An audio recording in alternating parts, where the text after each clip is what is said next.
आज आप सब लोगों के बीच में उपस्थित हूँ। औपचारिकताएं मुझे आती नहीं, इसलिए मैं किसी का नाम नहीं लूंगा। मेरे भाइयों के बीच में हूं, इसलिए सहजता से अपनी बात रखूंगा। आनंदित इसलिए हूं कि मैं जब भी मेवाड़ जाता हूं, और मेवाड़ में हर 2 महीने में जाता हूं। मेवाड़ तो एक ऐसी जमीन है जो मुझे खींचती है, यदि भी 400 किलोमीटर जयपुर से दूर है, लेकिन मैं जाता ही हूं। वहां एक विशेष सिसोदियों के बीच में एक विशेष सिसोदियां हैं, जिन्हें चुंडावत कहा जाता है। मैं उन्हें छू कर आता हूं। मैं केवल उन्हें छूता हूं कि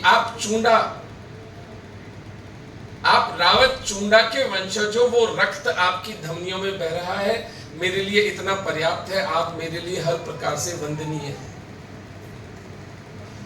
उसी प्रकार मैं कल से जब से यहां सिसोदियों से मिल रहा हूं, उनको छूकर उनके गले लगकर अपने जीवन को धन्य कर रहा हूं कि आप उस वंश के धारक हैं, जिस वंश के कारण हम मुसलमानों से बचे रहे और आज भी हम हिंदू हैं।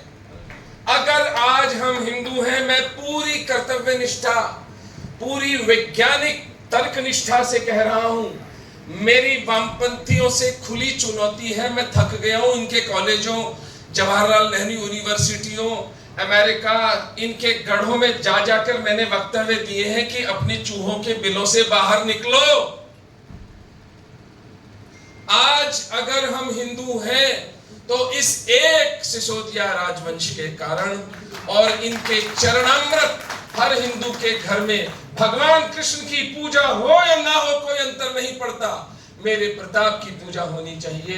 ये मेरे जीवन महाराणा प्रताप की। लेकिन ये तो हुआ, अंग्रेजी में कहते हैं रिटोरिक, मुझे नहीं पता हिंदी में रिटोरिक को क्या कहते हैं। रिटोरिक को क्या कहते हैं अर्जुन भाई? मतलब भड़काना, मतलब मैंने आपके भावनाओं को अपील कर दिया। आनंदित हूं, लेकिन एक बात से मुझे पीड़ा हुई है। मैं सोचता था आदित्य कि जितने भी लोग आज यहां मुझे सुनने आएंगे, ये सब महाराणा पढ़ चुके होंगे। कितने लोगों ने महाराणा पढ़ी है? यदि मेरे पास है पुस्तक बोल, ये हमारे लिए डूब के मर जाने का विषय है। इसलिए नहीं कि ओमेंद्र रत्नू ने ये पुस्तक लिखी। ओमेंद्र रत्नू आएगा, ओमेंद्र रत्नू जैसे हजारों आए, करोड़ों आए, चले गए, लेकिन आपका इतिहास लिखा गया। इस पुस्तक की 60,000 प्रतियां बिकी हैं। आज के युग में जब इंटरनेट के कारण लोग पुस्तकें नहीं खरीदते हैं, जो पब्लिशर है वो सर पकड़े के बैठा कि डॉक्टर साहब ये हो क्या रहा है, मेरे को समझ में नहीं रहा, इतनी सेल्स आ कहां से रही है। आपको बताऊं, आधी से अधिक इस पुस्तक को खरीदने वाले ब्राह्मण समाज के लोग थे, और उन्हीं के रेस्पॉन्सेस मेरे पास आते हैं। डॉक्टर साहब हम इस पुस्तक का ये करेंगे, हम पुस्तक का वो करेंगे। आप सिसोदिया होकर किस तंद्रा में हो? और मैं, जैसा अर्जुन भाई ने कहा, मैं चारण हूं। मैं यहां मीठी मीठी बातें करने आया ही नहीं हूं। मीठी मीठी बातें सुननी हो तो मुझे अभी हटा दो इस माइक से। हम तो वो लिखते हैं, एक ग्रंथ का नाम है चेतावनीला चूंगट्या। चूंगटिया कहते हैं ना, आपके यहाँ क्या कहते हैं उसको? चूंगटिया कहते हैं, चूंगटिया। हम तो चेतावनी के चूंगटिया काटने वाले लोग हैं। उदाहरण देता हूं, जोधपुर के महाराजा भगत सिंह जी, उन्होंने राज्य के लिए अपने पिता की हत्या की थी। और जयपुर के एक महाराज थे, उनका नाम ध्यान नहीं आ रहा मुझे, उन्होंने अपने बेटे की हत्या की थी। दोनों पुष्कर की पहाड़ पर बैठे हैं और एक चारण सामने से निकल रहा है, तो उसका कहे, बाराट जी महाराज उठाओ, एक ऐसा दोहा कहो जिसमें हम दोनों का वर्णन हो। वो चारण ने कहा, साहब कह तो दूं पर हमारी जान की बख्शीश चाहे, ये नहीं कि उसके बाद मेरी गर्दन काट दो। तो भगत सिंह जी ने कहा, नहीं, हम आपको अभयदान देते हैं, आप कहो जो कहना है। तो सुन लें क्या कहा उन्होंने। इत जयपुर उत जोधपुर, यहां जयपुर है और वहां जोधपुर है। दोनों थाप उथाप, दोनों एक से बढ़कर एक है। पूरमो मारियो डीकरो कमधज मारियो बाप। इसने अपना बेटा मारा राज्य के लिए, इसने अपना बाप मारा। वो जब पुलिस ने तलवार निकाल के दौड़ेगी तो धोआ कहा है हमारा अपमान, तब भगत सिंह जी ने उन दोनों का। तो चारणों का काम है, चारणों का कुल धर्म है क्षत्रिय को युद्ध के लिए तैयार करना, क्षत्रिय को उसका इतिहास स्मरण कराना। मैं जब साका जौहर की बात करता हूं तो भावुक हो जाता हूं, क्योंकि मैं उस कालखंड में चला जाता हूं अर्जुन भाई। मैं उस एक बाप की दृष्टि से देखता हूं कि मैं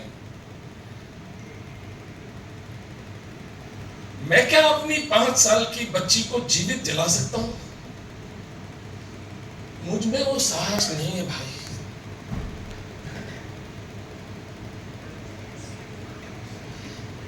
और ये काम हमारे पूर्वज कर गए।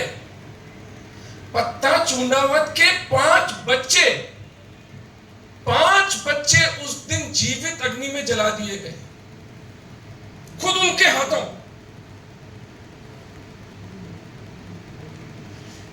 ये कैसे लोग थे?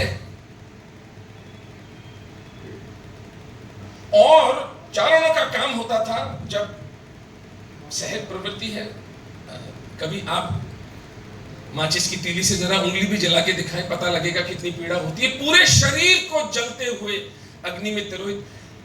As a doctor I can tell you 5-7 minute लगते हैं मृत्यु होने से पहले। 5-7 मिनट, 5 जन्मों जैसी यातना।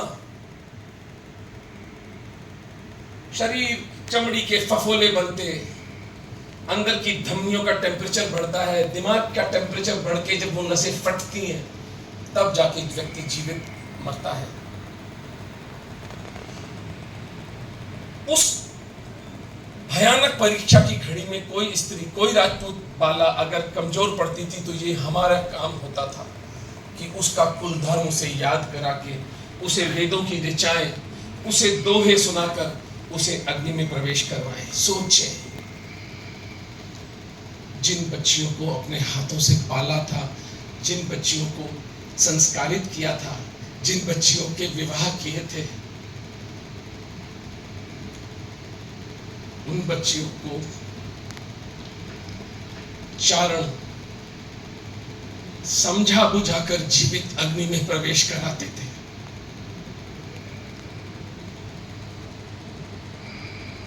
ये मूल्य चुकाकर हमने हिंदू धर्म बचाया है। जिस हिंदू धर्म पर इस देश में एक मलेच्छ दक्षिण भारत में कहता है कि हिंदू धर्म का उन्मूलन डेंगू और मलेरिया की तरह हो जाना चाहिए, और वो जीवित है, वो कारागृह में भी नहीं है। ये हमारी नपुंसकता है। मुझे बताएं, प्रताप के नाम पर जय जयकार करने वाले सिसोदियों, उलाहना सुन लो। आज अगर प्रताप जीवित होते, आज अगर महाराणा संग्राम सिंह होते, आज बापा रावल होते, तो क्या ऐसा व्यक्ति खुला घूमता इस समाज में? बताइए।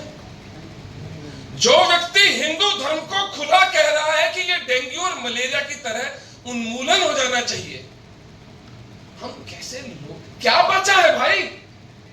और क्या सुनने को बाकी रह गया?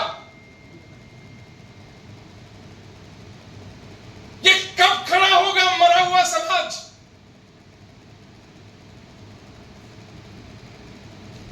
कब हम कहेंगे कि हम यहां पर अकस्मात नहीं है? हिंदू जाति के लोग 120 करोड़ हिंदू इस पृथ्वी पर अकस्मात नहीं है। हमारे पूर्वजों के रक्त का मूल्य चुकाकर हम यहां पर हैं।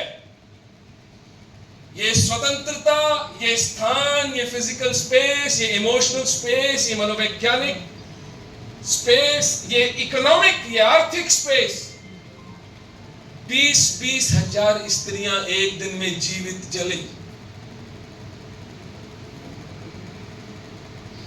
तब जाकर हमें मिली है सर्कस।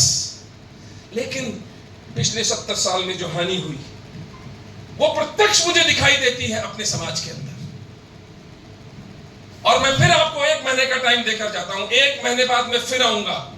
अर्जुन भाई, अगर इसी तरह की लोग आकर मुझे अगर महाराणा नहीं पढ़ी, फिर मैं यहां पर पलटकर कभी नहीं आऊंगा। और मैं परीक्षा लूंगा, पूछूंगा मैं जोधपुर की रियासत किसने बसाई थी। पूछूंगा वीर दुर्गादास राठौड़ के साथ कौन से 5 योद्धा थे जो बचे थे महाराजा अजीत सिंह को बचाते समय। क्योंकि अगर हमें अपने जीवन में कोई सातत्य रखना है, अगर हमें अपने जीवन में कोई आनंद रखना है, तो हम अपने इतिहास से विच्छिन्न नहीं हो सकते। हाँ, अगर हमें विक्षिप्त होना है, अगर हमें पागल होना है, तो जरूर इतिहास को भूल जाइए। फिर आप बॉलीवुड, क्रिकेट, थीम पार्टियां, बॉलीवुड के बेहुदे भद्दे नाच, फॉरेन वेकेशंस सब करिए, लेकिन स्वतंत्रता इतनी सस्ती नहीं है साहब। सतत सावधानी ही स्वतंत्रता का मूल्य है। Eternal vigilance is the cost of freedom. इसी पर एक और अंग्रेज ने कहा, good men blink and civilizations fall. अच्छे लोग पलक झपकाएं, इतनी देर में सभ्यताओं का नाश हो जाता है। हम तो कुंभकर्णी निद्रा में पड़े हैं। यहां आंख झपकाने की बात, हम तो कुंभकर्णों की तरह सोए पड़े हैं। मुझे बताएं, वो तुगलक वाली फोटो लगाओ, जो मैप है ना, अगर हम जागे हुए हैं तो ये कैसे हुआ मुझे बताइए। इस मैप को देखिए, आप अपने फोन पे गूगल कर सकते हैं तुगलक डायनेस्टी। अभी कर ले अपने फोन पे गूगल, ये मैप खुलेगा। इस मैप के अनुसार ये जो नीला भाग है, ये सारा तुगलकों के राज में था। और तुगलकों का राज, कुल जो इनका कुल वो 100 साल तक उसने राज्य किया। अब अगर आपने महाराणा पढ़ी होती तो आपको पता होता कि एक महाराणा हमीर सिंह थे। ये हमीर देव चौहान रणथंभौर वाले नहीं, वो अलग थे। ये हमीर सिंह सिसोदिया थे, और मेरी दृष्टि में ये प्रताप से भी बड़े महाराणा थे। लेकिन उस पर चर्चा किसी और दिन करेंगे।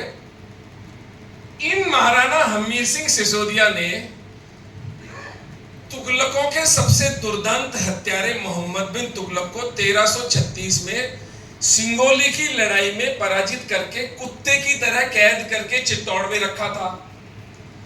और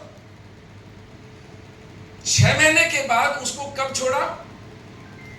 जब तुगलक ने लिखित, it's matter of revenue record, जिसको ये वामपंथी बड़ा कोट करते हैं, ये बड़ा कोट करते हैं कि देखिए रेवेन्यू रिकॉर्ड में लिखा हुआ है।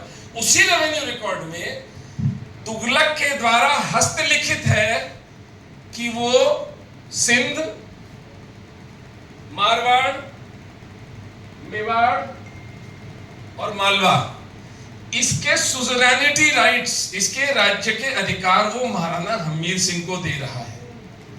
ये तुगलक का और महाराणा हमीर सिंह का समझौता हुआ।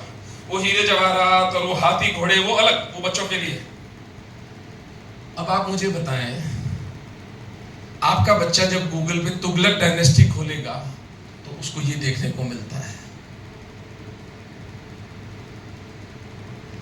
महाराणा हमीर सिंह इस पूरे प्रकरण में कहीं उल्लेख नहीं है। महाराणा हमीर सिंह का उल्लेख हमारी इतिहास के पाठ्यक्रम में नहीं है। और गत 3 वर्षों से जब से पुस्तक लिखी है, तब से मैं जिस किसी भी केंद्रीय मिनिस्टर के किसी सभा में होता हूं, वहां मुझे देखकर सभी को इतिहास का बुखार चढ़ता है और सभी कहते हैं डॉक्टर साहब ने बड़ी अच्छी पुस्तक लिखी है। वो खोखली प्रशंसा जिससे मुझे सुन करके ऊब आती है, अब तो घृणा होने लग गई है। अर्जुन भाई, हमारे राजस्थान में एक कवि एक दोहा कहते हैं, वो कवि है इसलिए आपके साथ साझा कर लेता हूं। राजकुमार भाई सुना कि एक कवि को कौन सी 2 चीजें परेशान करती हैं कवि को। रसना इन कविन को सालत है द्वय कौन, सुनिए पढ़ी होगी आपको। कौन सी चीजें परेशान करती हैं? असमझन हार सराही वो समझदार की मौन। मूर्ख अगर प्रशंसा करे, वो चुपता है कवि को, करे यार इन्हें तो इसको पता है क्या बोल रहा है। और अगर समझदार चुप बैठा है, समझदार की मौन, इसका मतलब इसको कविता अच्छी नहीं लगी, राइट? तो अब आप समझ गए होंगे कि जब मेरी प्रशंसा होती है तो मुझे कितनी कष्ट होता होगा। पर एक बेहुदा वाक्य सुनने को मिलता है कि समाज का काम है इतिहास को लिखना। ठीक बात है, समाज का काम है, समाज ने अपना काम कर दिया। मैं 3 वर्षों से इस सरकार से गुहार लगा रहा हूं कि इतिहास के पुनर्गठन का एक आयोग बिठाया जाए, जिसमें अमेरिका से, ऑस्ट्रेलिया से, कनाडा से, यूरोप से आप निष्पक्ष इतिहासकारों को बुलाए। एक तरफ उमेंद्र रत्नूस, अर्जुन सिसोदिया, हम जैसे लोग होंगे, मीनाक्षी जैन, विक्रम संपत, आभास मलदिया, इतने प्यारे प्यारे लोग इतिहास का पुनर्लेखन कर रहे हैं। मैं तो इतिहास मैं तो प्रताप की मस्ती में गाता हुआ चारण हूं। देखिए भाई, मैं कोई इतिहास एक नहीं हूं, मुझे वो तमगा चाहिए भी नहीं। लेकिन बहुत से जो एस्टैब्लिश्ड हिस्टोरियंस हैं, वो ऑल्टरनेटिव हिस्ट्री लिख रहे हैं, और सामने बिठा दीजिए वामपंथी मलेच्छों को। ये एसी बंद कर दिया क्या, या मेरे कुछ उबाल ज्यादा हो रहा है? तो वामपंथी इन झूठे मक्कार आत्माविहीन इतिहासकारों के एक पैनल हो, एक पैनल हमारा हो, और दूध का दूध पानी का पानी हो जाए। बताइए विधायक महोदय, इसमें कुछ गलत मान है क्या हमारी? एक न्यूट्रल जांच, मैं योगी जी तक अगर आप ये बात पहुंचा सकते हैं तो पहुंचा दीजिए। इतिहास पुनर्लेखन आयोग। क्यों? 60,000 लोगों ने महाराणा पढ़ ली, चलिए 5 लोगों ने, 3 लाख लोगों ने महाराणा पढ़ ली। एक अकेले राजस्थान में 12 लाख बच्चे तो अकबर को महान कहकर निकल रहे हैं। जिस दुर्दांत, नीच, कामुक हत्यारे ने एक दिन 25 फरवरी 1568 के दिन 40,000 निरपराध हिंदुओं की हत्या की थी, उस दुर्दांत हत्यारे को ये समाज अपने बच्चों को अकबर महान करके पढ़ाता है। मुझे नहीं पता मैं इस समाज के साथ क्या करूं। मुझे नहीं पता मैं इस समाज को क्या कह के जगाऊं।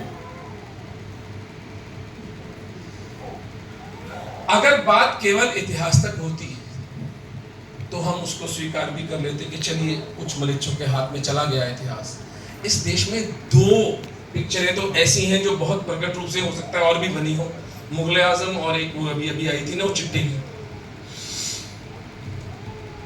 और सर्कस देखने वाला हिंदू, मैं हिंदुओं को जब ताना मारता हूं तो सर्कसी हिंदू कहता हूं। हमें सर्कस दिखाते रहो, हमें ना हमारे इतिहास से मतलब है। हाँ, प्रताप जयंती के दिन खड़े होकर हम नारेबाजी जरूर करेंगे, वो भी एक पीआर एक्सरसाइज बन के रह गई है। वो एक पीआर एक्सरसाइज से अधिक कुछ भी नहीं है। महाराणा प्रताप सिंह स्वर्ग से हमें श्राप देते होंगे कि जिस मलेच्छ से मैंने जीवन भर लोहा लिया, जिसको मैंने मेवाड़ में नहीं घुसने दिया, तुम लोगों ने उसको महान बना दिया, तुमने ये होने दिया, और हुए ही जा रहा है। इस देश का human resources minister Prakash Javadekar एक प्रेस कॉन्फ्रेंस में कहता है We have not changed even a comma in the Indian history. हमने हिंदुस्तान के इतिहास का एक कॉमा भी नहीं बदला है। बीजेपी का मिनिस्टर क्या शहद लगा के चाटू में सी बीजेपी को? इसलिए सत्ता दी थी आपको कि आप ये सार्वजनिक घोषणा करें हमने हिंदुओं के भारत के इतिहास में एक कॉमा भी नहीं बदला है। धिक्कार है, धिक्कार है आप पर अगर आपने हिंदुओं के इतिहास का ये मान मर्दन आज भी होने दे रहे हैं। मैं एक बहुत क्षोभ से भरा हुआ हिंदू हूं और अभी मेरी दूसरी पुस्तक पाकिस्तान के विस्थापित हिंदुओं पर 1 महीने के अंदर आ जाएगी। बहुत से प्रकाशकों के पसीने आ गए उसके अंदर जो मैंने लिखा है।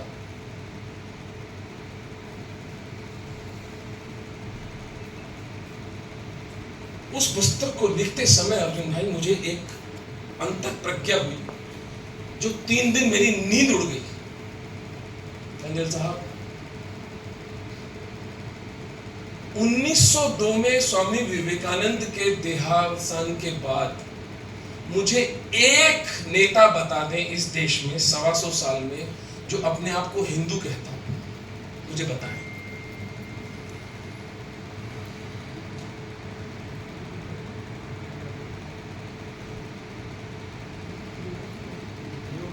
योगी जी है नहीं, हम बोलते हैं हिंदू है। योगी जी कैसे राजनीति की मर्यादा से बंधे हुए व्यक्ति से ये आशा करना हमारी नपुंसकता का सबसे बड़ा प्रमाण है। ये तो महापुरुष है कोई जो बेचारे फिर भी बोल लेते हैं। क्यों बोलना चाहिए गांधी थे? क्योंकि वो हिंदू धर्म के लिए करता है। हिंदू समाज के नेता कहां है? मैं आपको उदाहरण देता हूं उससे क्या कहना चाहता हूं। इस देश का कृत्रिम बंटवारा हुआ और मैं उसको कृत्रिम बंटवारा अपनी पुस्तक में मैंने उसको ट्रांसफर ऑफ पावर लिखा है। केवल सत्ता का हस्तांतरण हुआ था। गोरे साहिबों से भूरे साहिबों के पास सत्ता चली गई और कई अर्थों में ये भूरे साहिब गोरे साहिबों से भी घटिया सिद्ध हुए जो हमारे इतिहास के साथ इन्होंने किया। जेम्स टॉड एक अंग्रेज था जिसने कि मेवाड़ के यशस्वी इतिहास को लिखा है और मेरी पुस्तक के अंदर आधी बातें मैंने जेम्स टॉड से उतारी। वो अंग्रेज था। आप कभी उसकी जीवन यात्रा पढ़ें कैसे कैसे वो 1700 1800 ऐसी कोई बात है। कोई वाहन नहीं था, कोई मोटरसाइकिल और गाड़ियों पे नहीं, घोड़े पे वो व्यक्ति चित्तौड़, कुंभलगढ़, आवागढ़, चावंड, हल्दी घाटी, नाथद्वारा, नागदा, किस किस स्थान पर उस व्यक्ति ने जाकर के इतिहास को डॉक्यूमेंट किया है। वो गोरा था। ये जो भूरे साहिब थे इन्होंने हमारे इतिहास का सर्वनाश किया। तो इस पुस्तक को लिखते समय मुझे क्या रियलाइजेशन हुआ कि इस देश के कृत्रिम विभाजन के समय इस्लाम को पाकिस्तान और बांग्लादेश मिला जो उस वक्त पश्चिमी पाकिस्तान और पूर्वी पाकिस्तान। भारत को क्या मिला? भारत एक शरिया संवर्धक राज्य है। It's a sharia compliant nation. Secular, सब धर्मनिरपेक्ष है ना। तो धर्मनिरपेक्ष राज्य के अंदर माइनॉरिटी मिनिस्ट्री क्या कर रही है भैया? धर्मनिरपेक्ष राज्य के अंदर माइनॉरिटी कमीशन क्या कर रहा है? ये धूल झोंकना बंद करो यार हिंदुओं की आंखों में। लेकिन क्राइसिस क्या है? हमारी हिंदू समाज के पास एक कहने को हिंदू नेता नहीं है। हमारा नेतृत्व नहीं है कोई। और रही सही श्रद्धा जो मुझे इस मरे खोए हिंदू नेतृत्व में थी वो तब समाप्त हो गई जब बांग्लादेश के अंदर हमारी आंखों के सामने नरसंहार चल रहा है। मेरे फोन में इस वक्त 150 वीडियोस पड़े हैं बांग्लादेशी हिंदू बच्चियों, बांग्लादेशी हिंदू पुजारियों और बांग्लादेशी हिंदू दलित समाज के चीख पुकार करते हुए कि भारत की सरकार हमें बचाए, भारत के हिंदू हमें बचाएं। पर न कोई हिंदू है, न कोई सरकार है, न कोई संगठन है, न कोई नेतृत्व है। ये हमारा सबसे बड़ा क्राइसिस है। इसलिए आपने महाराणा पुस्तक नहीं पढ़ी, इसकी मैं आपसे क्या शिकायत करूं? दाल में कुछ काला नहीं, पूरी दाल काली है। महाराणा पुस्तक न पढ़ने का परिणाम आपके साथ बताऊं, वो छतरी दिखाना अम्बिकेश, उसकी पहले तो उसकी महान आदमी की वो दिखाओ जरा, मकबरा जरा देखें इसको।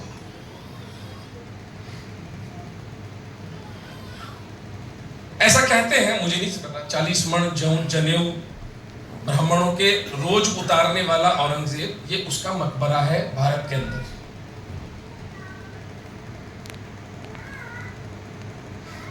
जिस व्यक्ति ने 3 राजपूत राजाओं की नृशंस जहर देकर हत्या करवाई, जोधपुर के महाराजा जसवंत सिंह जी, जयपुर के महाराजा सवाई राजा जैसे मिर्जा राजा जयसिंह, बुरहानपुर जहर देकर हत्या करवाई, और महाराणा राज सिंह जी महाराणा उदयपुर की हत्या करवाई 1680। ये उस अब वो छतरी दिखाना जरा, ये इसको देखें, इसकी दुर्दशा को देखें और पश्चाताप के 2 आंसू बहा सकें तो बहाएं।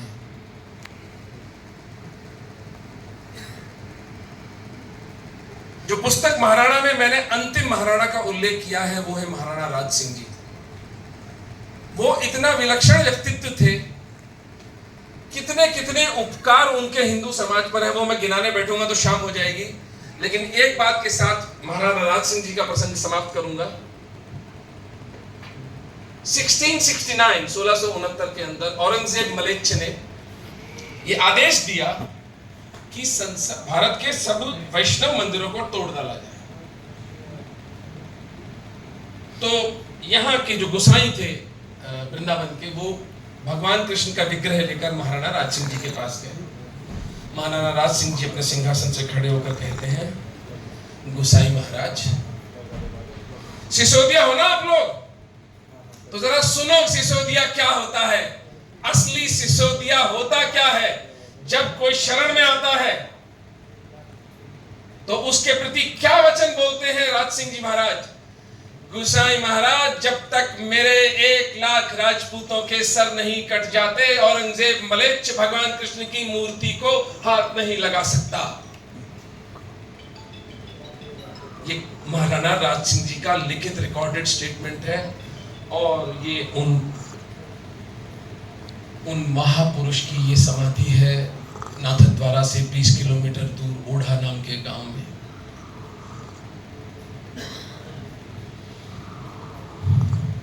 शायद देवेंद्र जी ने कहा था, हरिद्वार क्या क्या मिल जाएगा हरिद्वार जाकर? मोक्ष मिलेगा। मोक्ष तो इस दृष्टि से तो फिर अर्जुन बिल्कुल सही कह रहा था महाभारत में। मैं इतने लोगों की हत्या का भागी क्यों बनूं केशव? मैं भीख मांगकर गुजारा कर लूंगा, मैं तो किसी गुफा में जाके योग साधना कर लूंगा। भगवान कृष्ण ने क्या कहा? क्या कहा भगवान कृष्ण ने? न मे पार्थस्ति कर्तव्यम त्रिषु लोकेषु किंचन। हे अर्जुन, इन तीनों लोकों में मुझे किंचन, इतना सा भी कर्म करने को शेष नहीं है क्या? त्रिलोकी के स्वामी को कुछ करना है अर्जुन भाई? कुछ करनी है? डॉक्टरी वाक्टरी, कोई बिजनेस खड़ा करना है, कोई बिल्डर बनना है? त्रिलोकी का स्वामी क्या कहता है? ना नवाप्तव्यम वर्त एव च कर्मणि। लेकिन मैं तीनों लोगों का स्वामी होने के उपरांत भी कर्म किए बिना नहीं रह सकता। किस दुर्भाग्य की घड़ी में, किस दुर्भाग्य की घड़ी में हिंदू समाज ने अकर्मण्यता को सबसे बड़ी साधना मान लिया। ये हमारे मठों में बैठे ये मठाधीश, ये क्या कर रहे हैं? ये 150 लोगों के बांग्लादेश के वीडियोस मेरे पास क्यों आ रहे हैं? उन्हें क्या बात ऐसी पता है मेरे बारे में? ये किसी फलाना आनंद और ढिमका गिरी और उसके पास क्यों नहीं जा रहे?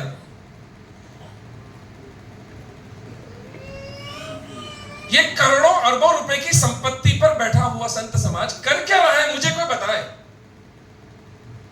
ये एक मिडिल क्लास डॉक्टर का काम है क्या कि पाकिस्तान और बांग्लादेश के हिंदुओं की रक्षा करे? मुझे बताइए, मुझे बताइए ये किसका काम है? तो हमारा संकट क्या है? हमारा संकट यह है कि हमने जिन लोगों को धर्म की रक्षा के लिए बिठाया था वे ही धर्म के भक्षक बन गए। उन्होंने अपनी आत्मा बेच दी। मुझे नहीं पता पैसे के लिए कि उनको अय्याशियां करनी है, उनको लड़कियां आती हैं, उनको दारू मिलती है, उनको प्रॉपर्टियां बनानी, मुझे कुछ नहीं पता। मैं कार्य कारण सिद्धांत का सीधा सीधा एक वैज्ञानिक निष्पत्ति निकाल के बैठा हूं कि पिछले 125 साल में हिंदुओं के पास कोई नेतृत्व नाम की चीज नहीं है। अगर हो तो मुझे बताइए। अगर हिंदुओं के पास नेतृत्व नाम की चीज होती तो इस देश का शिक्षा मंत्री क्या मदरसे में पढ़े हुए एक अनपढ़ आदमी को बनाया जाता? और वो श्रृंखला वहां नहीं रुकी, मौलाना आजाद पर नहीं रुकी, फिर नूरुल हसन, फिर एमसी चावला, फिर फखरुद्दीन अली अहमद। क्या तमाशा है भाई! कोई आश्चर्य कि कोई महाराणा हमीर सिंह, महाराणा सांगा, महाराणा कुंभा, महाराणा प्रताप के बारे में कुछ जानता ही नहीं है। महाराणा प्रताप के बारे में एक बात पता कि हल्दी घाटी के युद्ध से वो भागे थे, जो कि सफेद झूठ। तो फिर मुक्ति का मार्ग क्या है? मैं कोई यहां पर बैठ करके अपना विलाप करने तो आया नहीं हूं। मुक्ति का मार्ग भी वही है जो हमारे पूर्वज हमें बताकर गए हैं। शौर्य का कोई विकल्प नहीं है। वो तो अर्जुन भाई मुझसे पहले बोल गए, नहीं तो मैं ये लाइनें दोहराता जो कि मैं हर मीटिंग में दोहराता हूं। युद्ध नहीं जिनके जीवन में वे भी बड़े अभागे होंगे। क्या मैं किसी के मुंह पे ज्यादा प्रशंसा करना थोड़ा अजीब सा लगता है मुझे, लेकिन बात इतनी गुरु गंभीर है, बात में इतना भार है। मैं उर्दू के शब्द बिल्कुल प्रयोग नहीं करता हूं। आप में से कई लोग यहाँ ईमानदारी कर रहे थे। चलिए थोड़ी सी एक एक्सपेरिमेंट कर लेते हैं। आप में से कितने लोग ईमानदार हैं? अरे कोई हाथ ही नहीं उठा रहा है? बेईमान है सब बेईमान है ना? गुड, मैं भी बेईमान हूं। हम सब बेईमान हैं। संसार में ईमान केवल एक इस्लाम है। जब आप कहते हैं कि आप ईमानदार हैं तो आप कहते हैं कि आप मुसलमान हैं। देखिए भाषा किस तरह हमारे हाथ से गई अर्जुन भाई। आप देखिए नाश कहां से शुरू होता है। ईमानदार, कभी जीवन में ईमानदार शब्द अपने आपकी भाषा में नहीं होना चाहिए। आप जब स्वयं को ईमानदार कहते हैं तो आप कहते हैं कि आप मुसलमान हैं। मैं सुन रहा था शहीद बोले चले। शहीद का मतलब क्या होता है आप? और ये मैंने अपनी पुस्तक के विमोचन के टाइम अमित शाह के सामने बोला था। गूगल कर ले। शहीद का अर्थ होता है साक्षी, विटनेस, शोहदा। यानी इनका अल्लाह उस व्यक्ति की शहादत का साक्षी है जिसने इस्लाम के प्रचार में अपना जीवन दिया। आप जब किसी हिंदू सिख को शहीद बोलते हैं तो आप कहते हैं कि वो मुसलमान था। यानी इतने सारे छेद हैं इस बर्तन में, कहां कहां ढके इसको। और मैं भाषा का जो भाषा का नाश हुआ है वो बता रहा हूं।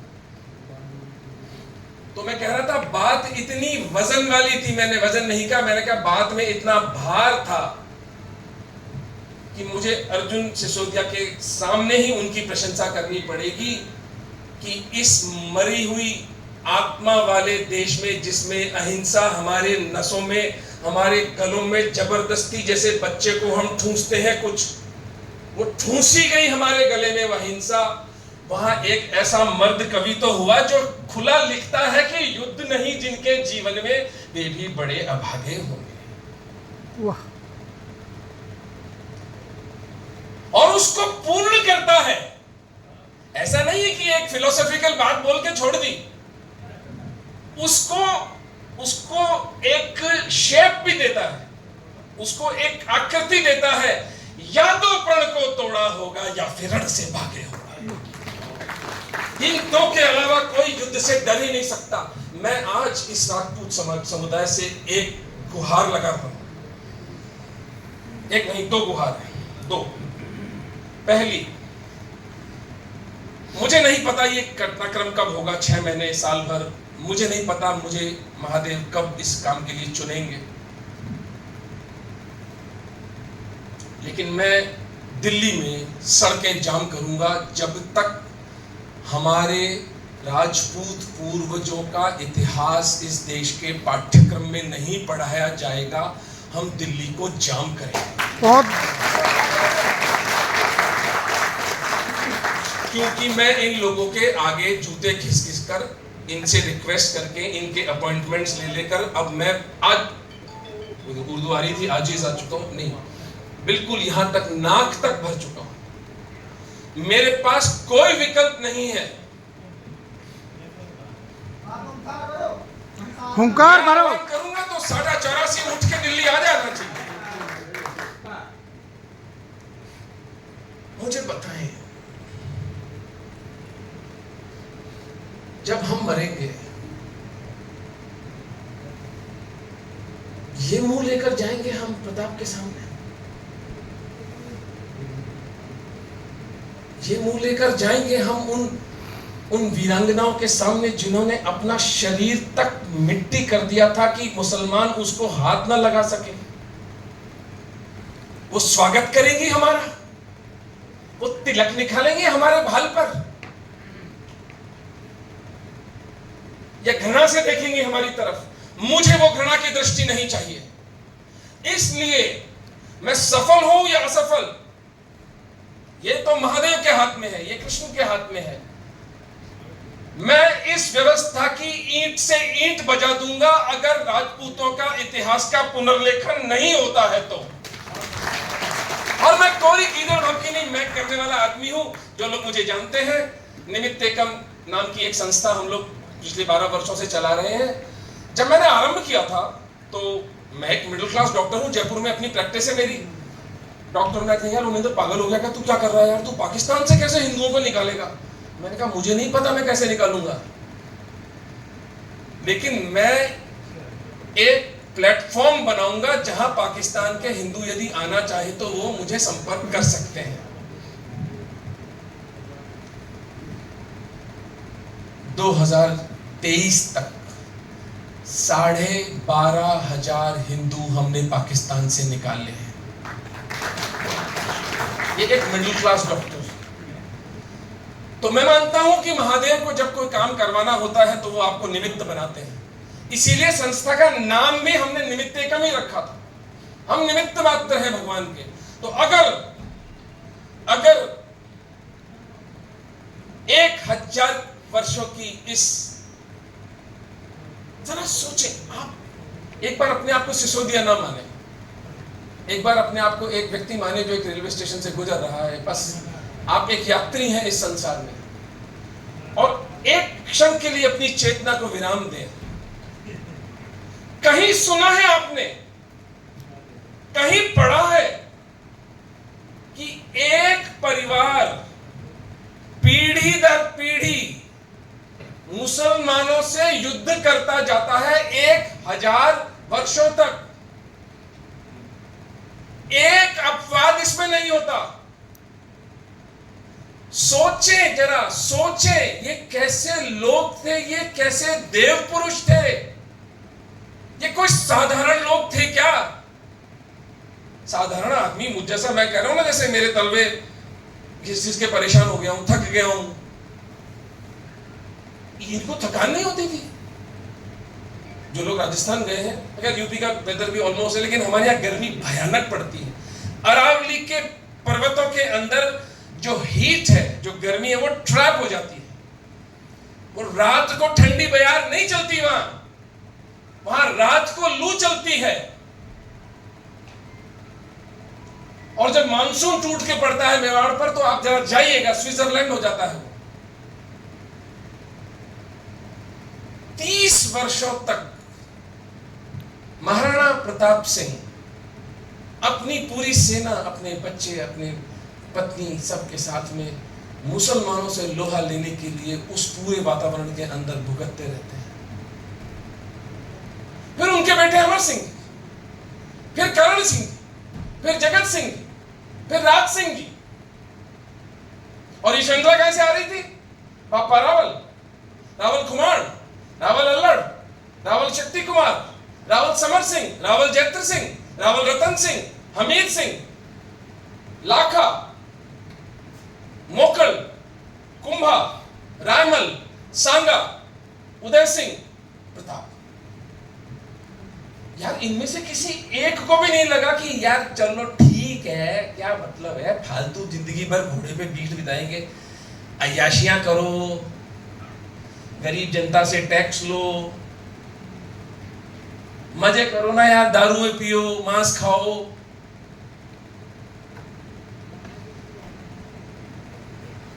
कभी कभी सत्य इतना बड़ा होता है कि हमारी चेतना उसे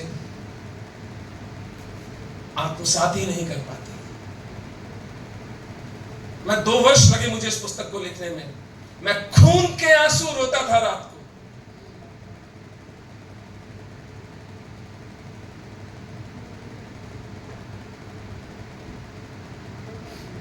खून के आंसू रोता था मैं अर्जुन भाई। हमारे जैसे लोग थे, इनको खाना पीना अच्छा नहीं लगता था, इनको धन संग्रह नहीं करना था। हाँ, स्टॉक मार्केट नहीं था, लेकिन सोना चांदी तो थे।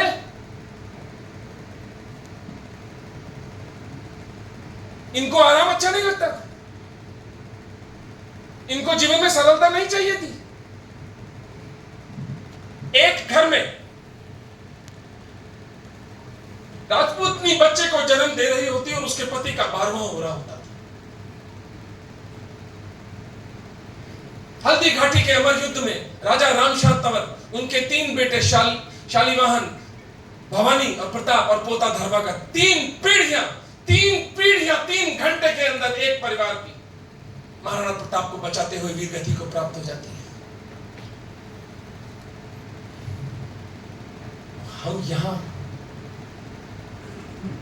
हम यहां सगे भाइयों पर 6-6 इंच की जमीन के लिए कोर्ट केस करते हैं और सामने दड़ियल दिखता है, मियां जी तो हम वसुधैव कुटुंबकम गरियाने लगते हैं। ऐसे तो पूरी वसुधा मेरा कुटुंब है,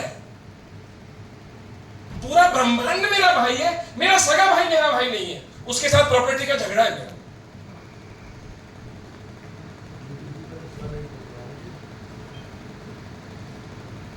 औरंगजेब को एक सोरठा कहा था किसी चारण सरदार ने। कहते थे कि साहब दारा शिकोह के पास आप गए थे तो दारा ने आपको क्या बोला? तो उन्हें सोरठा बोला। सोरठा में पहली तीसरी लाइन मिलती है, दारा दियो संदेश कहियो औरंगजेब सु। दारा ने संदेश दिया कि औरंगजेब से कहना, धन वैभव अरु देश चले तो सिर धर लाइयो। जब तू आए ना तो अपने साथ स्वर्ग, ये धन वैभव और ये जो धरती तूने अर्जित की है इसको लेकर आना। हम हिंदू 500 साल का ठेका लेकर आए हैं यहाँ पर। हम तो ऐसे जीते हैं भाई, हम मरेंगे नहीं, हम तो अमर हैं।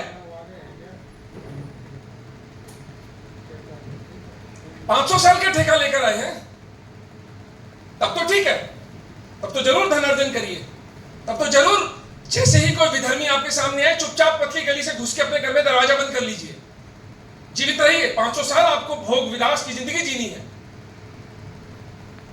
और अगर 60-70 साल का जीवन है और 1000 साल के इस वंश का आशीर्वाद है, तो फिर इस विलक्षण धरोहर पर खड़े होकर ये सिंहों का समाज पुनर्जीवित होना चाहिए। मैं बस अपनी 2 बातें अंतिम करूंगा, उसके बाद वाणी को विराम दूंगा। आप सबने वो कहानी जरूर सुनी होगी, लेकिन फिर सुना देता हूं। एक सिंह था,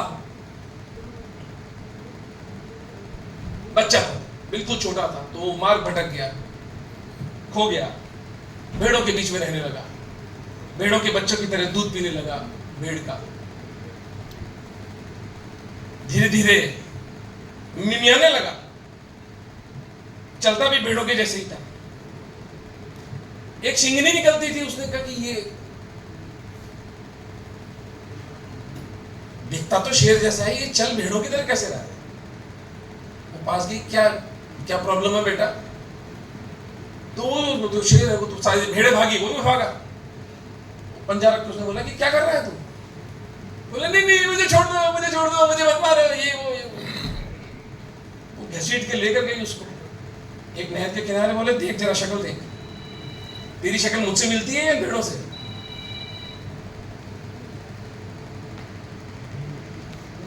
तो ये समझ लीजिए आप सब लोगों को मैं उस नहर के किनारे लेकर आ रहा हूं। शक्ल प्रताप से मिलती है या इन चपड़गंजुओं से?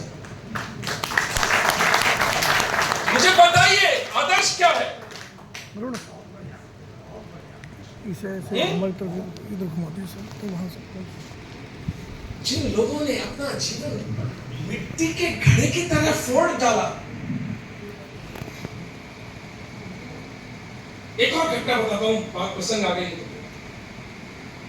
प्रताप के पुत्र अमर सिंह जी के पास चुनावत और शक्तावत दोनों लड़ाई करने गए। लड़ाई देखिए, लड़ाई का विषय देखिए, सर फिरे लोग थे मेरे रोंगटे खड़े होते हैं ये बात बताते हुए, इसका वर्णन करते हुए मेरी जिह्वा कांपती है। ये लोग वो काम कर गए।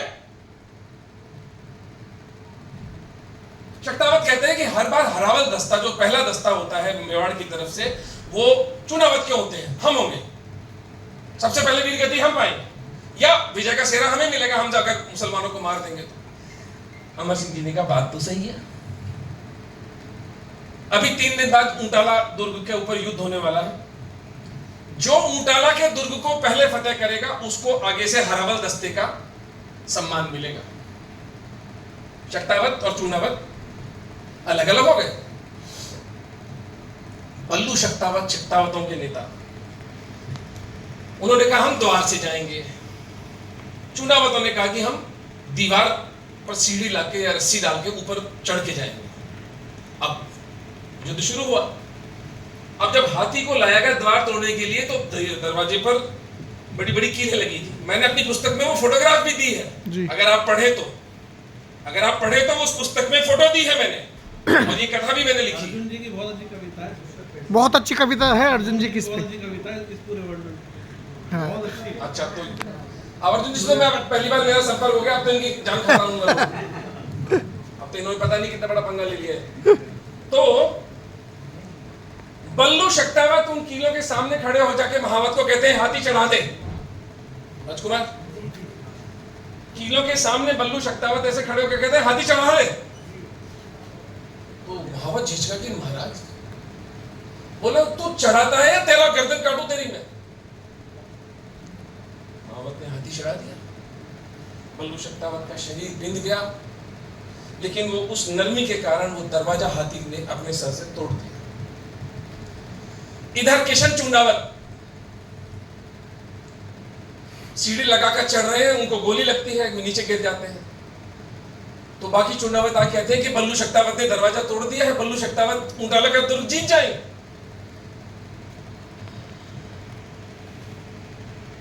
किशन चुंडावत कहते हैं कि मेरी गर्दन काट के फेंक दो अंदर, पहले हम पहुंचेंगे।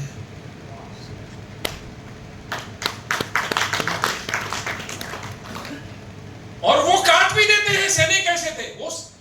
क्या पूरे के सभी पागल थे? ये सभी पागल थे। किशन चूड़ावत का कटा सर अंदर जाता है और अमर सिंह जी दोनों आंख में आंसू भर के बोलते हैं कि मुसलमानों का क्या सामर्थ्य कि ऐसे महिमाशाली लोगों को कभी पराजित कर पाएंगे। ये तो बात सिर्फ टेक्निकल है कि हरावल दस्ते का नेतृत्व कौन करेगा, लेकिन आज चूड़ावतों ने और शक्तावतों ने ये निर्णय कर दिया कि दोनों के दोनों वीरता में बराबर हैं। और प्रतिस्पर्धा किस चीज की हो रही है कि पहले कौन मरेगा, पहले किसकी गर्दन कटेगी। तो यार कुछ लज्जा रख लें हम अपने पूर्वजों की, हम उस सोच, उस गरिमा की लाज ही रख लें। ये क्या भेड़ों किसी जिंदगी जीते हैं हम यहाँ। जिसे श्री अरविंदो कहते थे The British reduced India to a nation of clerks. हमें उन्होंने बाबुओं का देश बना दिया। फाइलें पास करते रहते हैं। कोई मैं चूंकि धर्मांश फाउंडेशन, अब मैं अंतिम बात पर आ जाता हूं, जो समस्याएं तो हजार हैं। हिंदू नेतृत्व नाम की कोई चीज नहीं है, ये एक भयावह रियलाइजेशन है। इसीलिए मैं कहता हूं आप और मैं ही अब हिंदू नेता हैं, क्योंकि बच्ची हमारी है। ये हरामजादे हमारी बच्चियों की मंडियां लगाना चाहते हैं और हम प्रताप के वंशज हैं, ऐसा नहीं होने देंगे। कोई नेता हो नहीं हो, कोई अंतर नहीं पड़ता। मुझे कई बार लोग, जब मैं शुरू में होता था, यार उम्मीद तू तो अकेला, मैंने कहा मैं अकेला काफी हूं, इसलिए कि बात विजय और पराजय की नहीं है। बात यह है कि मैं जब मरूंगा, मेरी वीर गति किसी धोखे में नहीं होगी। मुझे पता है कि ये मलेच्छ मेरी संपत्ति, मेरे धर्म और मेरी बेटी पर डाका डालने आए हैं। विजय पराजय मेरे हाथ में नहीं है, मेरे हाथ में केवल युद्ध है, और युद्ध ही मोक्ष है। मेरा मोक्ष उस दिन घट जाएगा जिस दिन मैं इन मलेच्छों से युद्ध करते हुए वीर गति को प्राप्त हो जाऊंगा। कोई अंतर नहीं पड़ता। और अगर आपको लगता है कि आप अपने ईंट पत्थर के मकानों में बहुत सुरक्षित हैं, उसके लिए मुझे पता नहीं किस कवि ने लिखी है ये, अन्यथा मैं उनको जरूर इसका क्रेडिट देता। जलते घर को देखने वालों, फूस का छप्पर आपका है। पाकिस्तान है नवाज देवबंदी, ये भी नवाज निकला। चलो कोई बात। Thank you so much, but मेरे लिए बहुत इंपॉर्टेंट सूचना है। ये होता है ना, प्रज्ञावान व्यक्तियों के साथ जब मित्रता होती है। हमारे आदि गुरु शंकराचार्य ने विवेक चूड़ामणि में लिखा एक जगह पर, 3 चीजें संसार में दुर्लभ है: मनुष्यत्वम, मुमुक्षत्वम, महापुरुष संश्रय। मनुष्य होना दुर्लभ है। ये जो 2 पैरों पे चलने वाले जानवर दिख रहे हैं, मनुष्य नहीं है। ये सारे के सारे मनुष्य नहीं है, कुछ गिने चुने मनुष्यता को उपलब्ध हुए, बाकी सब पुष्टता है। मुमुक्षत्वम, मोक्ष की इच्छा, और महापुरुषों का साथ। तो आज भाग्यशाली हूं कि महापुरुषों का साथ मुझे मिला है, इसलिए मैं इस घड़ी को पूरी तीव्रता और सघनता से जी रहा हूं। जलते घर को देखने वालों, फूस का छप्पर आपका है। मुझे लोग कई बार कहते हैं, पाकिस्तान में हिंदू बच्ची उठती है, आपको इतनी तकलीफ क्यों होती है? मैंने कहा क्योंकि वो मेरी बच्ची है। मनुष्य होने का गौरव यह है कि मैं किसी भी बच्ची को अपनी मान सकता हूं, मुझे उसमें अपनी बेटी दिखाई देती है। ये मेरी गरिमा है। तुम्हें नहीं दिखाई देती, तुम्हारा भाग्य। मुझे पाकिस्तान की जब हिंदू बच्ची उठती है, मुझे लगता है मेरा हाथ कट गया है। मुझे रात भर नींद नहीं आती। मेरी पत्नी कहती है आप पागल हो जाओगे। मैंने कहा मेडिकली तो मैं पागल हो चुका हूं। ऑब्सेसिव कंपल्सिव साइकोसिस। जलते घर को देखने वालों, फूस का छप्पर आपका है। वो बच्ची किसी और की नहीं है, आपकी है। उसके पीछे तेज हवा है, आगे मुकद्दर आपका है। उसके कत्ल पर मैं भी चुप था, मेरा नंबर अब आया। मेरे कत्ल पर आप ही चुप हो, अगला नंबर। हम मनुष्य होने का छोड़े। सिसोदिया तो शिखर पर विराजमान है मनुष्यता के। वो तो छोड़े। हम तो मनुष्यता के मूल सिद्धांत पर, जो सिक्योरिटी का पैराडाइम है, मेरी बेटी मेरी, तेरी बेटी तेरी, मेरा टी शर्ट मेरा, तेरा टी शर्ट तेरा, मेरा जूता मेरा, तेरा जूता तेरा। ये तो एक सभ्य समाज के अंदर एक कॉन्ट्रैक्ट है कि नहीं है? आप आके कहे कि जी मेरे फलाने पैगंबर ने कहा है कि मेरे को तेरा जूता है, काफिर का पैसा मेरा है, काफिर की औरत मेरी, काफिर का माल मेरा, और आप उसको धर्म का दर्जा दे रहे हैं। कोई पूछता नहीं है कि क्या बलात्कार और हत्या धार्मिक गतिविधियां हैं।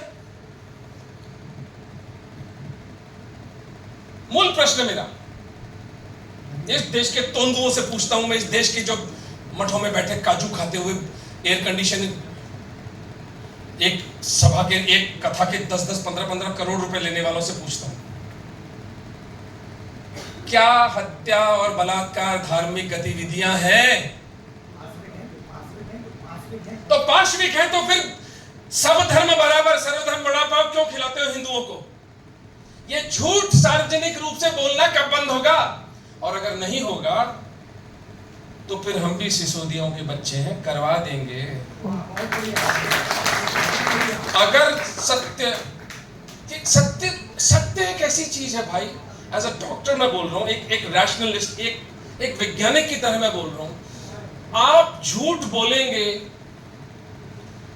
आपका जीवन नर्क बनेगा। ये एक बहुत कार्य कारण सिद्धांत की तार्किक और बहुत सीधी निष्पत्ति बता रहा हूं आपको। अगर मैं आपको बोलूं कि कोरोना से आपको कोई हानि नहीं होती है तो आपको भुगतना पड़ेगा। अगर मैं आपको कहूं कि आप बिल्कुल अनसेफ सेक्स कर सकते हैं, कॉन्डम वॉन्डम की कोई जरूरत नहीं है, ये क्यों आपने बराबर लगा रखा है, आपको HIV होगा, मरेंगे। झूठ के परिणाम होते हैं,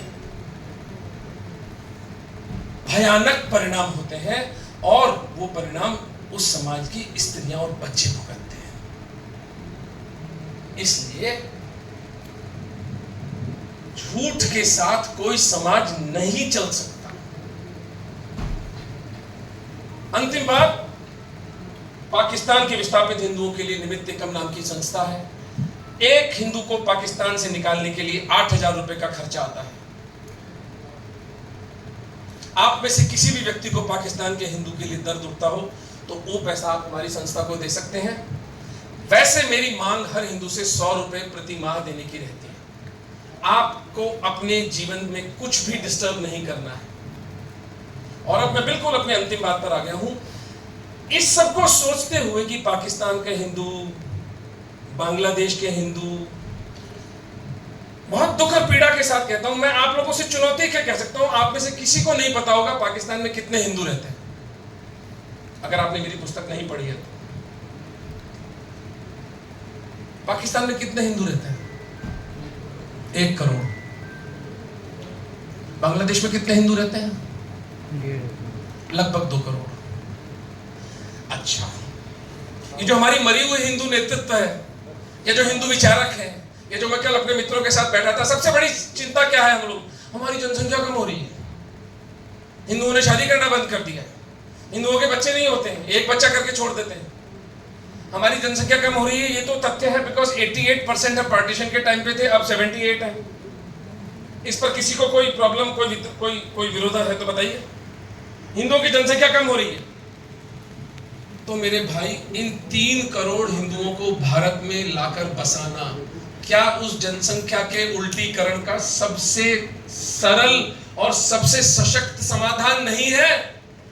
आपको घर वापसी नहीं करनी इनकी, ये महादेव को ढोकते हैं हा? और ये उस विषम परिस्थिति में मेरे लिए तो देवतुल्य है ये लोग, जीते जागते भगवान है मेरे लिए। उस विषम परिस्थिति, मैं यहां पर चावल की बोरी पर हिंदुओं को ईसाई बनते देखते हैं। चावल की बोरी के लिए ईसाई बन रहे, राइस बैग कन्वर्ट कहते हैं ना। तलवार खाके बेटी की इज्जत दांव पे लगाकर भी ये हिंदू अपना हिंदू धर्म नहीं छोड़ते। मुझे बताइए 21वीं शताब्दी में ये चमत्कार हमारी आंखों के सामने घट रहा है कि नहीं? तो 100 रुपए प्रति माह अगर आप देते हैं तो आपके जीवन में कोई अंतर नहीं पड़ने वाला है, लेकिन शायद एक कुंवारी हिंदू कन्या का जीवन बच जाए। इसलिए आज क्वेश्चन एंड में, बस मैं अपनी बात समाप्त करूँ। पेटीएम नंबर सर सब दे देंगे, वो सब मिल जाएगा, वो सब मिल जाएगा, वो आपको उसमें कोई बाधा नहीं है। पाकिस्तान और बांग्लादेशी हिंदुओं के इस नरसंहार पर अभी पुस्तक लिखूंगा और 12 अक्टूबर को जयपुर के अंदर पुष्पेंद्र कुलश्रेष्ठ, दीदी मां साध्वी रीतंबरा, नीरज अत्री और बहुत से हिंदू विचारकों को बुलाकर एक बड़ा सम्मेलन भी कर रहा हूं, जिसमें हम पूरी तरह से सरकार को एक नोटिस देंगे कि अगले 3 महीने में अगर आप बांग्लादेश के बॉर्डर्स नहीं खोलते हैं, अगर आप बांग्लादेश के हिंदुओं की रक्षा के लिए कुछ सम्यक कदम नहीं उठाते हैं, तो हम बंगाल के बॉर्डर की तरफ मार्च करना शुरू कर देंगे। मैं ये पागलपंती की बातें करता रहता हूँ, उनका परिणाम में निकलता है। 12 अक्टूबर को वो मीटिंग है और उसके 3 महीने बाद के हम इसको करेंगे। अब वो लंबी कहानी हो जाएगी। सिटीजनशिप अमेंडमेंट एक्ट आया था, हमने उसमें क्या किया था, वो मैं आपको उससे बोर नहीं करना चाहता क्योंकि अब काफी समय हो गया है मुझे बोलते हुए। लेकिन जो मूल बात है कि पाकिस्तान और बांग्लादेश के विस्थापित हिंदुओं के साथ काम करते करते मुझे ये समझ में आया कि हिंदू समाज के सामने और कितने बड़े बड़े संकट हैं, जैसे इतिहास का पुनर्लेखन। इस देश की मरी हुई व्यवस्था के वामपंथियों ने इस देश की सरकार तक को समझा दिया है कि नहीं, इतिहास का पुनर्लेखन नहीं होना है, वरना इस देश का एक ह्यूमन रिसोर्स मिनिस्टर एक प्रेस कॉन्फ्रेंस में बैठ के ये बकवास क्यों करता कि हमने एक कॉमा भी नहीं बदला है। और बड़े अंग्रेजी हमारे मारवाड़ी में कहते हैं हरक हरक के बता रहे हैं, बड़े बड़े बड़े इतरा के बता रहे हैं। मैं होता तो जूता मारता भाई। तुम किस लिए हो? आप आज सम्मान करें डॉक्टर महेंद्र। अगर मैं ढंग से नाक का ऑपरेशन नहीं कर सकता तो किस बात का डॉक्टर भाई? आप अगर कविता के नाम पर यहां अगर बेहूदी रचनाएं पढ़ने लगे, किस बात का कवि? कवि तो वो होता है जिसकी बात सुनकर श्रोता मंत्रमुग्ध हो जाए, तो सम्मान फिर उसकी विधा का है ना। तो तुम किसके मिनिस्टर हो अगर तुम कह रहे हो कि हमने तो कॉमा भी नहीं बदला? किस बात का सम्मान करे तुम्हारा? कहते भाई चल तेरे मिनिस्टर आए तो तेरे मिनिस्टर चले जाएंगे। तो आज अगर लव जिहाद से लड़ना है, जनसंख्या जिहाद से लड़ना है, बस मैं अपनी बात समाप्त कर रहा हूं भाई साहब ईशान जी 2 मिनट बात सुन लो। ये बात ये इंपॉर्टेंट बात है क्योंकि समाधान है। अब तक तो हम बातें कर रहे थे, अपनी भड़ास निकाल रहे थे। धर्मांत फाउंडेशन हमने शुरू किया, मैंने स्वामी विज्ञानानंद जी विश्व हिंदू परिषद के और जय आहूजा मेरा छोटा भाई, लगभग 4 वर्ष पहले हमने शुरू किया। कोविड में बहुत सा समय निकल गया। अब पिछले 1 वर्ष से धर्मांत फाउंडेशन गति पकड़ रहा है। उसकी मूल अवधारणा क्या है? मैंने कल यहाँ कुछ अपने राजपूत मित्रों से बात की है। राजपूत धर्मांश कोष भी हमें बनाना चाहिए, उसकी बात भी बता दूंगा। 2 मिनट में बात समाप्त करूंगा। संसार में 120 करोड़ हिंदू हैं। 119 करोड़ हिंदुओं से मुझे ओमिंदर रत्नों को कोई लेना देना नहीं। वे क्रिकेट में झक मारे, सट्टा लगाएं, वे बॉलीवुड की बेहूदे गानों पर भद्दे नाच करें, वे शराबों में अपनी जिंदगियां बिताएं, वे अय्याशियां करें, फॉरेन वेकेशंस करें, स्टॉक मार्केट बढ़ाएं, अपनी गाड़ी 50 लाख से 1 करोड़ की करें, अपना 5 BHK से 6 BHK 7 BHK में जाएं। आत्मा विहीन व्यक्ति कुछ भी कर ले, क्या फर्क अंतर पड़ता है? 1 करोड़ हिंदू यदि 100 रुपए महीने का धर्मांश फाउंडेशन को देते हैं तो हमारे पास 100 करोड़ रुपए महीने की फंडिंग आएगी। अगर 100 करोड़ रुपए की फंडिंग आएगी तो उसके 10 वर्ष के अंदर अंदर जिस माफिया का नाम सुन के हमारे टांगे कांपती है, उस माफिया को हम संपूर्ण नाश कर देंगे। ये मैं बहुत उत्तरदायित्व के साथ बोल रहा हूं। और धर्मांश फाउंडेशन एक जेनेरिक फंड है हिंदू समाज के जीवित रहने के लिए। दक्षिण में उस मलेच्छ ने कहा कि हिंदू धर्म मलेरिया और ये है। अगर धर्मांश फाउंडेशन के पास पर्याप्त धन होता तो भारत के हर हाई कोर्ट में एक हम FIR लगाते साला चक्कर काटते काटते ही मर जाता। और अपने स्टेटमेंट को उसने अब तक वो स्टेटमेंट वापस नहीं लिया है। भाई बता दूं आपको, मैं जिस व्यक्ति ने कहा था कि हिंदू धर्म डेंगू और मलेरिया की तरह एक रोग है जिसका उन्मूलन होना चाहिए, जिस हिंदू धर्म के लिए हमारे पूर्वज लड़े मरे कटे जीवन बहाए अपनी गर्दनें कटाई, उसको एक मलेच्छ ये बात कह रहा है। धर्मांश फाउंडेशन, जैसे हम क्या करते हैं, जैसे ये सभागार बनाना है, फिर हम निकलते हैं जी चिट काटो, पर्ची काटो, कितने पैसे दे दो, 2 करोड़ दे दो, 5 करोड़। नहीं, हम इवेंट बेस्ड फंडिंग की बात नहीं कर रहे। और मैं क्यों कह रहा हूं कि ये एक गेम चेंजर है, क्योंकि जो हमारे शत्रु हैं वो इस तरह से हर महीने उनके पास फंडिंग आती है, जिसका नाम मैं लूंगा तो हो सकता है मेरे पर धार्मिक भावनाएं भड़काने का आरोप लग जाए, इसलिए आप समझ जाइए। हिंदू समाज के पास ऐसा कोई फंड नहीं है। था, हमारे पास था, ये संतों की व्यवस्था थी, इनको अपने भंडारे खोल देने चाहिए थे, लेकिन इन्होंने हमें धोखा दे दिया। अब या तो मैं इनके पीछे पड़ जाऊं, राइट, समय नष्ट करूं, अपना समाज में विध्वंस करूं, जो उनके समर्थक है वो मेरे से गाली गलौज करें, मैं इधर यहाँ पे अपने 4 समर्थक लेकर जाऊं, न मेरे पास समय है, न मेरी कोई इच्छा है। हम अपनी ही लकीर खींच लेते हैं। मैं मानता हूं कि हमारे इन पूर्वजों के त्याग के कारण आज भी 120 करोड़ हिंदू इस धरती पर चल रहे हैं। इनमें से केवल 1 करोड़ हिंदू अगर 100 रुपए महीने का दे देते हैं, हम 10 साल में हमेशा के लिए स्वतंत्र हो जाएंगे। और ये प्रयोग आपको राजपूत समाज के लिए भी करना चाहिए। मैं सार्वजनिक घोषणा कर रहा हूं, आप यहां पर एक राजपूत धर्मांश कोष बनाइए, जिसमें हर व्यक्ति 100 रुपए महीने का कंट्रीब्यूशन दे। मैं 5100 रुपए हर महीने दूंगा। आप कुछ, this is an economic war. तालियां बजाने से कुछ नहीं होगा, प्रताप की नारेबाजी से नहीं बचोगे। अपना धन इकट्ठा करो हिंदुओं। आपके पास सामूहिक धन की ताकत होनी चाहिए। फिर आप मीडिया, पुलिस, जुडिशरी और राजनीतिज्ञ, इन चारों को, चल नाच मेरी बुलबुल तुझे पैसा मिलेगा। बात समझ में आ रही है? प्रज्ञावान लोग हो, राइट। राजपूत धर्मांश कोष बनाओ, 7 निष्ठावान लेकिन धनी राजपूत। निर्धन राजपूत होगा तो वो अपनी उधारी चुकाने में लग जाएगा। और 8वां मेरे को रख लो उसमें। बनाओ कोष, उसके 3 काम। यदि किसी राजपूत की असामयिक मृत्यु होती है, उस परिवार को 10,000 15,000 रुपए महीने राशन का जरूर जाना चाहिए। मुझे आप बताएं, यहाँ पर आप राजपूत समाज के कुछ बता रहे थे मुझे, आप हैं कोई सज्जन बता रहे थे ना, आप हैं शायद। मुझे बताइए, आप लोगों को पता भी चलता है अगर, हाँ, आप मुझे बताएं सर, अगर एक सिसोदिया की 40 वर्ष में रोड एक्सीडेंट में डेथ हो गई, आप क्या करते हैं उस परिवार के लिए? संवेदनाओं के अलावा कुछ नहीं। ऐसे बचेंगे? अब होगा क्या, आप साल भर में भूल जाएंगे। पीछे से आएगा मिशनरी, वो 15 लाख रुपए देगा और कहेगा कि ये गीता हटा, रामायण हटा, ये प्रताप की फोटो हटा, ये बाइबल रख। आप किस मुंह से कहेंगे उस बेचारी लड़की को? आप तो उसके संकट के समय थे नहीं। और आप क्यों नहीं थे?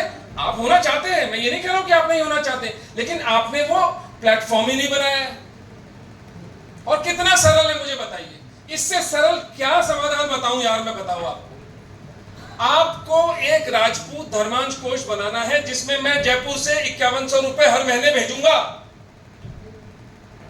पर सबको 100, 200, 500, जो पैसा तुम उड़ाते हो यार, जो पैसा तुम भीख में देते हो, उस पैसे को एक प्लेटफॉर्म पर इकट्ठा करके समाज की रक्षा करो।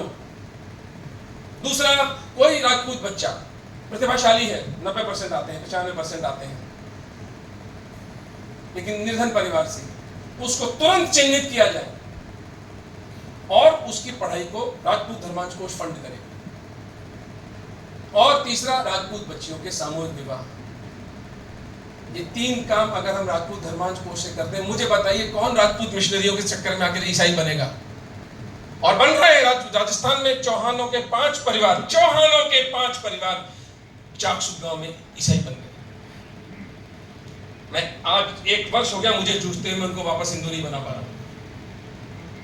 ये सारी लड़ाई आर्थिक है, ये एक आर्थिक मोर्चा वामपंथी की आड़ में इन दुष्टों ने खोल रखा है, जिसमें इतिहास का पुनर्लेखन भी एक बहुत महत्वपूर्ण विषय हो जाता है।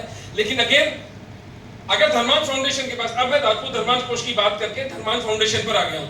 धर्मांत फाउंडेशन इंडिया, जिसे कि हम दिल्ली जयपुर से चलाते हैं, अगर 100 करोड़ रुपए होते, देवगढ़ के ठिकाने में मैं अपनी आंखों से इतने बड़े कमरे जितनी बही पोथियां देखी मैंने, जिसमें पूरा मेवाड़ के इतिहास पर पता नहीं क्या क्या जानकारी लिखी हुई। कौन खगालेगा उसको? मेरे क्लोन बना दूं तो शायद एक दिन वहां बैठा दूं, क्लोन होता ना, मेरे जैसे 10 और खड़े कर दूं। वरना हम 20,000, 25,000, 50,000 रुपए महीने की सैलरी देकर 2 बच्चों को उस देवगढ़ की कोठरी में बिठा दे कि तू इस पूरे इतिहास को सूचीबद्ध कर, इस पूरे इतिहास को खंगाल। इसमें प्रताप के बारे में कोई बात ऐसी पता चलेगी जो आज तक हमें नहीं पता थी। इसमें महाराणा सागर के बारे में हमें कुछ पता चलेगा जो हमें आज तक नहीं पता था। मैं ये कहना चाहता हूं कि धर्मांश के पास जब पैसा आएगा तो हम इतने सारे काम, इतिहास का पुनर्लेखन भी धर्मांश के माध्यम से ही होगा। हर चीज पैसे से होती है। हर चीज के लिए हमें प्रतिभाशाली हिंदू बच्चे बच्चियों को हम नौकरी पर रखकर 24/7 इन मलेच्छों से युद्ध की घोषणा करेंगे। हिंदू वॉर रूम हम बनाएंगे, बन चुका है, हिंदू वॉर रूम चालू है, लेकिन उसको उस लेवल पर लेके जाना है कि हम 100 करोड़ रुपए महीने का धर्मांश लें, तो हम अंतरराष्ट्रीय स्तर पर भी इन बातों को उठा सकें। बातें बहुत सारी हैं, शाम तक बोल सकता हूं मैं, तो आप इतने प्रेम से मेरी बात सुनी, इसके लिए हृदय से बहुत आभारी हूं। अपनी बात के अंत में मैं एक पाकिस्तान से विस्थापित हिंदू बाप की दृष्टि से, या पाकिस्तान में रहने वाले एक हिंदू बाप की दृष्टि से एक गीत लिखा था। वैसे वो लंबा है 9 मिनट का, मैं उसको छोटा 3 मिनट में चला दूंगा। प्लीज इस गीत को देखिए। ये कोई कविता नहीं है, ये मेरे हृदय के छाले हैं। एक बाप अपनी बच्ची को जब राक्षसों से रक्षा नहीं कर पाता तो उसकी विवशता का वर्णन है, और ये घटना आज पाकिस्तान में घट रही है। यूरोपियन यूनियन पार्लियामेंट की रिपोर्ट है 2019 की, 3 हिंदू सिख बच्चियां प्रतिदिन उनके घरों से उठाई जाती हैं। पूरा पूरा गांव उनका बलात्कार करता है। तो सिसोदिया राजपूतों के वंशजों, अगर ये हमारी वॉच पर हो रहा है, ये हमारी आंखों के सामने, हम उस वक्त इस संसार में हैं जब ये व्यभिचार हो रहा है, तो फिर ये पाप हमारे सर पर भी है। कुंवारी कन्या को पूजने वाले हिंदुओं, 3 कुंवारी कन्याओं का श्राप आपको रोज लग रहा है। आपने इतने प्रेम से मेरी बात सुनी, इसके लिए हृदय से आभार। 100 रुपए महीने का धर्मांश फाउंडेशन को या निमित्त एकम को, सारी डिटेल्स में आपके पास मोबाइल पर आ जाएंगी। ब्रोशर्स हैं, किसको व्हाट्सएप करके ब्रोशर है, हम पहुंचा देंगे। एक मेरी रिक्वेस्ट और है, फॉलोअप के लिए एक ग्रुप होना चाहिए ताकि ये वार्तालाप यहाँ समाप्त नहीं हो। लेकिन अगर आप उस पर फॉरवर्ड करेंगे तो मैं वो ग्रुप छोड़ दूंगा। आपकी मौलिक बात लिखनी है, जरूर लिखिए। आपको कोई प्रश्न उठता है, जरूर पूछिए। व्हाट्सएप फॉरवर्ड करेंगे तो फिर मैं वो ग्रुप छोड़ दूंगा। हमें एक ऐसा समूह बनाना चाहिए जो सूचना के आदान प्रदान के लिए हो। मैं प्रतिदिन हिंदू धर्म की रक्षा के लिए या हिंदू धर्म की जो जियोपॉलिटिक्स है उस पर एक पोस्ट लिखता हूं। आप अपनी स्वरचित पोस्ट लिख सकते हैं, फॉरवर्ड करेंगे तो फिर उस ग्रुप का कोई मतलब नहीं है। इस गीत को सुने, इसकी पीड़ा को अनुभव करें, और ले देकर आप अपने जीवन में रहें। आपको नेतागिरी करनी है, आपको संस्था चलानी है, आपको खेती करनी है, आपको कविता पाठ करना है, आपको एनटीपीसी चलाना है, बिल्कुल कुछ भी डिस्टर्ब नहीं होगा आपके जीवन में। आप महीने की 1 तारीख को 100 रुपए धर्मांश फाउंडेशन में डाल सकते हैं। डाल सकते हैं या नहीं डाल सकते, बताइए। डाल सकते हैं। ये तो कोई बहुत बड़ी मांग नहीं है, ज्यादा से ज्यादा लेके भाग जाऊंगा। 100 रुपए महीने के तो लेके भागा। सरकार को पता है कितना टैक्स देते हो आप? 30% स्लैब में हो गया, आधे लोग यहाँ पर 17% जीएसटी और 3% सेल्स टैक्स। 50% अपनी इनकम का आप टैक्स देते हो उस सरकार को। जब ये भेड़ियां आएंगे आपके घरों पे तो आपको बचाने नहीं आएगी। लेकिन अगर अगले 2 वर्षों में धर्मांश फाउंडेशन ऑफ इंडिया सशक्त हो गया तो धर्मांश फाउंडेशन आपको बचाने आएगा। अब कोई विकल्प नहीं रह गया है समाज के पास कि समाज को अपने आप को सशक्त करना पड़ेगा और सबसे पहले धन बल हमारे पास होना चाहिए। आपने इतने प्रेम से बात सुनी, इसके लिए बहुत आभार। आपको मेरी कोई बात बुरी लगी हो तो मुझे तोले में रत्ती भर भी फर्क नहीं पड़ता, क्योंकि मैं आपको बुरा लगा नहीं आया था। बहुत बहुत धन्यवाद। जय हिंद। देखने का